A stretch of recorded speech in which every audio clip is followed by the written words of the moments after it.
ठकुरी अंशुवर्मापछि वैश्य ठकुरीहरू इतिहासमा देखिन्छन्।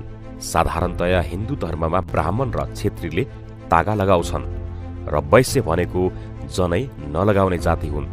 ठकुरीहरू राज्य व्यवस्थामा राजाधिकारी भइसक्दा पनि क्षेत्री वा क्षेत्रीय भएका थिएनन्। हिन्दू धर्ममा वैश्य भनेको जनै लाउन नपाउने शूद्रभन्दा माथिको जात हो। नेपाल भूमि सबैभन्दा पहिले विभिन्न किसिमका आदिवासी जनजातिको भूमि थियो। त्यही जनजातिहरूलाई जात व्यवस्थाको वकालत गर्ने हिन्दू धर्म र हिन्दू समाजले वैश्य ठहर्याएको हुन सक्छ। ती आदिवासीहरू मगर, कुसुण्डा, राउटे जस्ता जनजाति नै वैश्य ठकुरी कालका जाति हुन्। त्यही वैश्य ठकुरी कालमा राजा वा मुखिया हुनेहरूले जनै धारण गरेर ब्राह्मणिजम जात व्यवस्था अन्तर्गत क्षेत्रीको अवधारणा बोक्न नेपालमा वा नेपालका शक्तिशाली मगर राजखलकहरू तयार भए। बाहुनबाट खसेको अर्को समूह पनि क्षेत्री हुने परम्परा बस्यो भने खसहरूले पनि क्षेत्री अवधारणा विकास गरे। नेपाली समाजमा अर्को ठूलो दिग्भ्रम फैलियो। ठकुरी भनेको पुरानो र ठूलो क्षेत्री र अहिलेका खस क्षेत्री भनेको सानो क्षेत्री। नेपालका क्षेत्री भनेर अधिकांश जातिहरूले ठूलो जाति हुन्। बाहुनहरूको सक्कली वंशावलीको सिको गर्दै ठकुरी राजखलक र टाठा बाठाहरूले हिन्दू मान्यता अनुसार नक्कली वंशावली खडा गरे।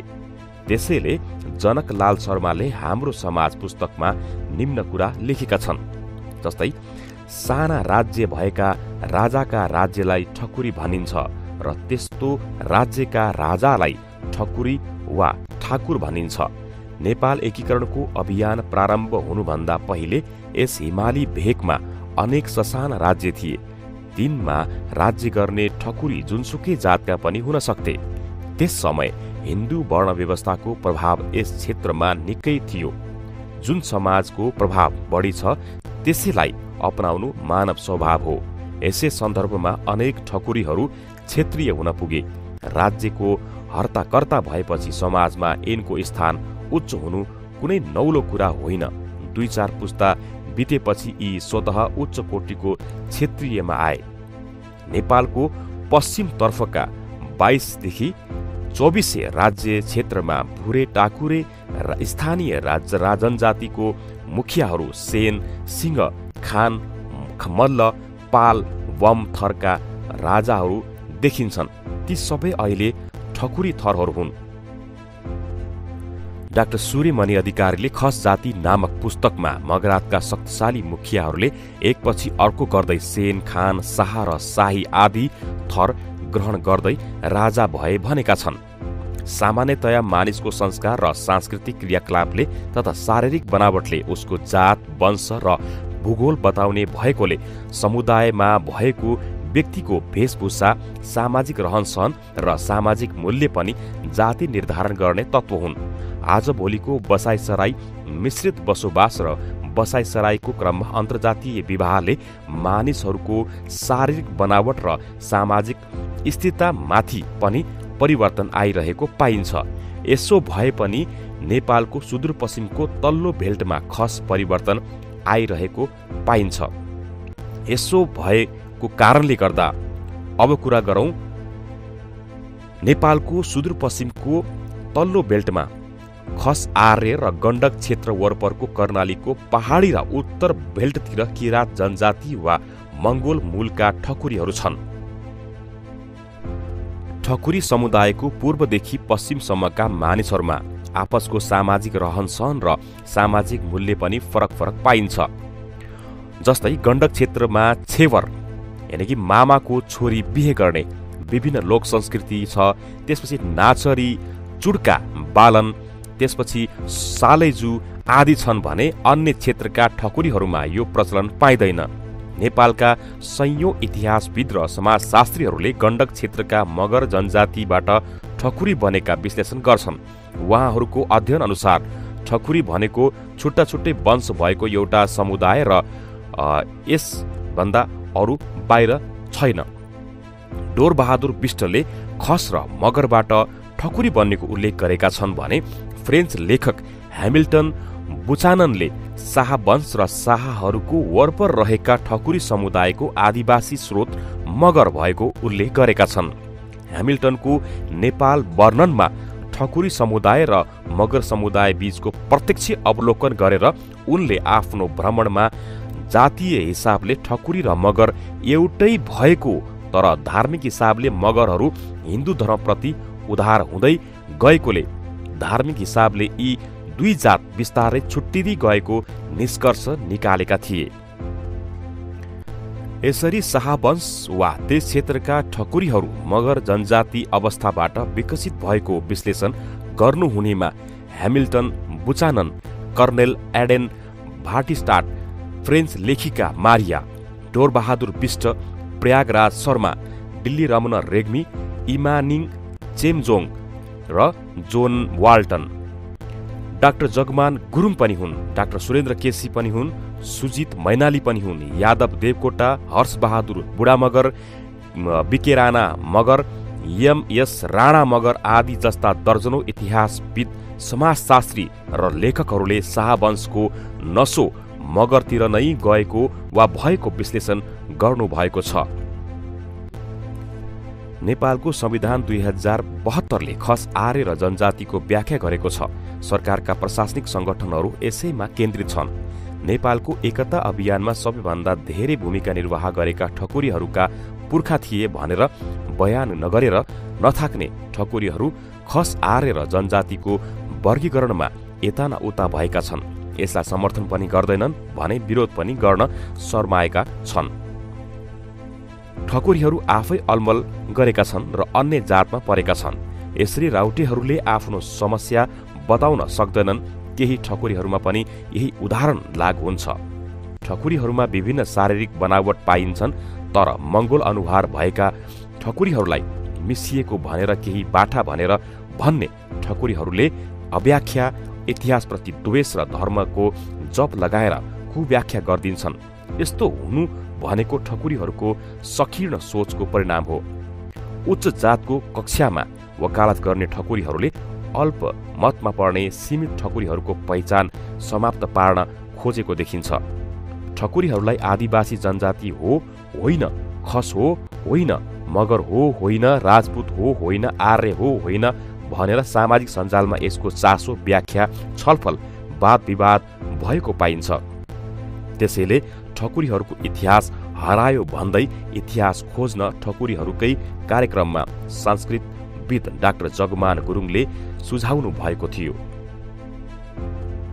नेपाल र भारतमा भने मानिसको उत्पत्ति वा जन्म ऋषिबाट भएको गलत व्याख्या गरिन्छ।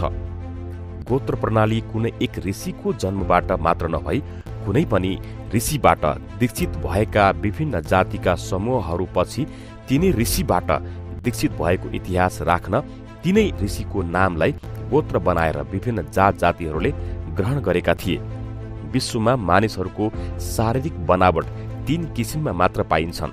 यसलाई मंगोल, ककेसियन र निग्रो भनिन्छ।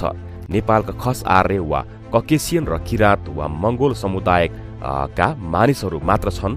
ठकुरीहरू पनि सुदूरपश्चिमतिर आर्य, खस, ककेसियन र गण्डक क्षेत्र वरपरिका ठकुरीहरू मंगोल वा किराँत वरपर देखिन्छन्। यी दुवै किसिमका शारीरिक बनावट भएका ठकुरीहरूको मिलन बिन्दु धर्मको कारणले हिन्दू भनेर गलत व्याख्या गर्दै ठकुरी जातिको निर्माण भएको हो। निर्माणको क्रममा नेपालमा वास्तवमा ठकुरीहरूले आर्य र मंगोलहरू बीचमा स्वफूर्त वैवाहिक चलन चलाएर जातीय भेदको निरूपण गरेको देखिन्छ। तर यसमा भारत र नेपालमा भएको जो उच्च नीच जात व्यवस्थाले ठकुरीलाई मात्र होइन सम्पूर्ण जात जातिहरूलाई प्रभाव पारेको छ। खस आर्य हिन्दू मूलका ठकुरीहरू बाहेक मुस्ताङमा बुद्धिस्ट समुदायमा ठकुरीहरू पनि छन्। गण्डक क्षेत्रमा हिन्दू समुदायका भूमि पूजक किराँत मूलका मंगोल जनजाति ठकुरीहरू पनि छन्। हिन्दू भित्रकै कुसुण्डा र राउटेहरू पनि ठकुरी भएकोमा गर्व गर्छन्। केही ठकुरीहरूलाई अझै पनि कुसुण्डा भनेर पहिचान दिने गरिन्छ। जोहान र रेनहार्डले कुसुण्डाहरूको अध्ययन गरेका थिए। उनले ठकुरी, कुसुण्डा र मगर एकै रगतका दाजुभाइ ब्लड ब्रदर भएको निष्कर्ष निकालेका थिए। राउटे र कुसुन्डा ठकुरीहरू अन्य समुदायसँगको सम्पर्कले गर्दा अहिलेका मूल ठकुरीहरूसँग छुट्टिएको विभिन्न तथ्यहरूले देखाउँछ। ठकुरीहरूले सानो ठूलो जातको अवधारणा त्यागेर कुसुन्डा राउटे ठकुरी र अहिलेका भनिएका ठकुरीहरूलाई समेटेर आपसको संस्कार संस्कृतिलाई अपनत्व गरेर संयुक्त आदिवासी जनजाति ठकुरी संगठन निर्माण गर्नुपर्दछ। ठकुरी जनजाति नाम हो। जनै धारण पछि ठकुरीहरू क्षेत्री भएका थिए। ठकुरी पहिचानलाई कायम राख्ने हो भने कुसुन्डा राउटेसँग मिलेर सँगै जानुपर्छ, एक्लै जान खोज्नुहुन्न। नत्र भने यथास्थितिमा इतिहासको ठकुरी वंश हराए झैं अहिलेका ठकुरी पनि हराउलान् भन्ने अन्य जाति झैं भइसके। वर्तमान पुष्टिले पनि यो देखाइसकेको छ। अन्य भनेको पहिचान नभएको अवस्था हो। यही अवस्थामा रहेमा सक्कली क्षेत्रीको अवधारणा बोकिरहेमा अहिलेको राउटे र कुसुन्डा बाहेकका ठकुरीहरू पनि भविष्यमा विलीन हुन पुग्छन्। संस्कार संस्कृति कुल र मूल हराएपछि जात हराउँछ। यो अन्य जातको अन्यायलाई जबसम्म ठकुरीहरूले हटाउने कोसिस गर्दैनन् तबसम्म कुनै पनि ठकुरीहरूको इतिहास र पहिचानलाई न्याय हुँदैन। अहिलेको गण्डक क्षेत्रका ठकुरीहरू आदिवासी जनजाति पनि भन्न नसक्ने तर अरू के पहिचान दिने भनेर अन्यलमा छन्। दक्षिण एसियामा जात प्रथाले मानिसहरूलाई बाँधेर राखेको छ। कैयौं जात जातिको संस्कृतिहरू मासिने क्रममा छन्। मामाको छोरी बिहे, भान्जाको पहिलो पटक कपाल काट्ने प्रचलन छेवर र बिहेमा शाही पाटाको सामानको चलनलाई ठकुरीहरूले महत्त्वपूर्ण ठान्छन्। केही ठकुरीहरूले भैरको पूजा गर्दा सुँगुर, गोर्खाको दरबारमा र स्याङ्जाको लर्सगारमा कुन देवीलाई पहिले सङ्गुरले र पछि बनेलले पूजा गर्ने प्रचलन रहेको देखिन्छ। गोर्खा कालिकालाई सतार राङ्गो लमजुङदेखि लगेर बलि दिने दिनेशराज पन्त लिखित गोर्खा राज्यको इतिहासमा परेको छ। अझै पनि विभिन्न ठाउँका ठकुरीहरूको कुल पूजामा राङ्गोको पञ्चबलि दिने र दशैंको अष्टमीको दिन जाँड रक्सी चलाउने प्रचलन देखिन्छ।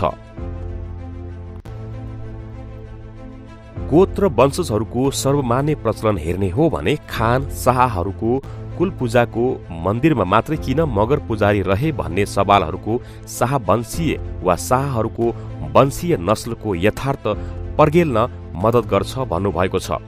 विभिन्न कोट र देवीहरूको पूजा विधि र यसको इतिहासले यस क्षेत्रका ठकुरीहरू आदिवासी जनजाति मगर नै भएको प्रमाण देखिन्छ।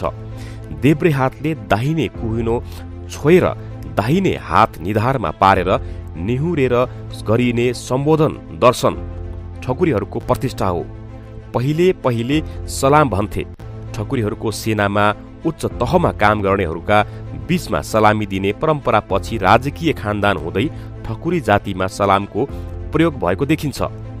पछि सलाम फेरि मुसलमानसित मिल्ने जस्तो देखेर सलाम विस्थापित गरी दर्शन प्रयोग भएको हो। ठकुरीहरूको पुरानो पारिवारिक नाता ठाउँ अनुसार फरक फरक भए पनि मूलत जीवा जीमा बुवा मुवा दाजी आजी र आफूभन्दा सानाहरूलाई बाबु र मुइया आदिले ठकुरीको पहिचानलाई संकेत गर्दछ। दरबारमा राजा र राणाहरूले सीमित रूपमा बोल्ने भाषा बक्सियोस वा सियोसलाई केही समयदेखि ठकुरीहरूले आफ्नो भाषा भनेर गलत परिभाषा गरेको पाइन्छ। खस नेपाली भाषालाई अदार्थी र नम्र भएर सियो बक्सियोस लगाएर बोल्नु पाउनु सबै नेपाली भाषीको नैसर्गिक अधिकार हो। कसैले पनि दरबारिया बोलीलाई हाम्रो भाषा हो भनेर गलत व्याख्या गर्नु हुँदैन। पहिचान भनेको गाउँदेखि सहर र दरबार पसेको हुनुपर्छ। ठकुरीले आफ्नो भाषा संस्कृतिलाई जोगाउने भए कुसुन्डा ठकुरी भाषालाई नै अघि बढाउनु पर्छ। त्यही भाषा ठकुरीहरूको हो। इतिहासको विभिन्न कालमा राज्य वा देशको सम्पत्ति वा धन दौलत भनेको दरबार, फाँट, नदी नाला, सुन चाँदी, घर घोडा, मन्दिर र गुम्बा आदि भौतिक वस्तु थिए। तर अहिले जाति र जनजातिहरूको सम्पत्ति पहिचान भनेको भौतिक सुख सुविधाको अलावा माया, प्रेम, सद्भाव, भाषा, संस्कार र संस्कृति हुनुपर्छ।